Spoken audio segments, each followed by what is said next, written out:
Hi everyone, we've got here a 2019 brand new Mercedes E Class.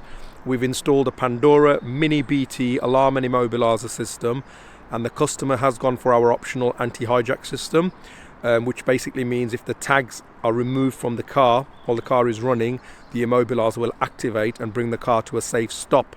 I'll just demonstrate. Here we've got the app which you have on your phone. Now this app will basically show you everything that's happening on your car. So if we go onto the tag page, I'll show you. Hang on, so at the moment the system can see 2 tags within range, and everything's normal, so the car will start and the anti-hijack will not kick in. If them tags were taken out of range, so that's these tags down here, if they were taken out of range, the system would immobilize the engine. You can also, from this app on your phone, control a lot of functions on the system, including locks